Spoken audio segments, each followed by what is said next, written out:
पश्चिम ही मावळतीची दिशा आहे. पहा, मावळती म्हणजे अंधाराची दिशा आहे. आणि या दिशेचा ग्रह आहे शनी महाराज.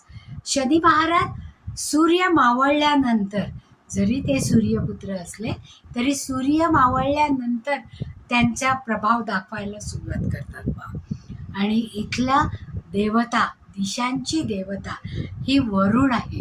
आणि ती मृग आणि मगरावर बसलेल्या वाहनांवर ती आरूढ झालेली आहे. मग त्याच्यामुळे पश्चिम दिशेमध्ये जर दोष असेल तर आपल्याला गरिबीचा सामना करावा लागतो. घरामध्ये सतत कलह होतात, दारिद्र्यता येते आणि मानसिक विकार वाढतात. कारण ही अंधाराची दिशा आहे. मग अंधारामध्ये एकटं बसायला कोणाला आवडतं? की ज्यांना जगापासून दूर जायचंय अशा लोकांना.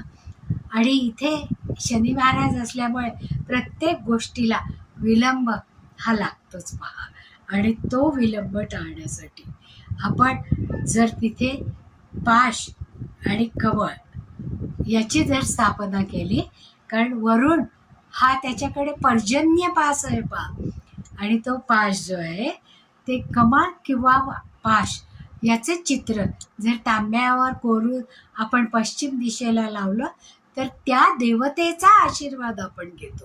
कारण त्यांचं अस्त्र तिथे आपण स्थापन केलेलं आहे. म्हणजे त्यांच्यापासून असणारं भय हे दूर करतो. पहा, आणि तिथे असणारे दोष हे दूर केले जातात.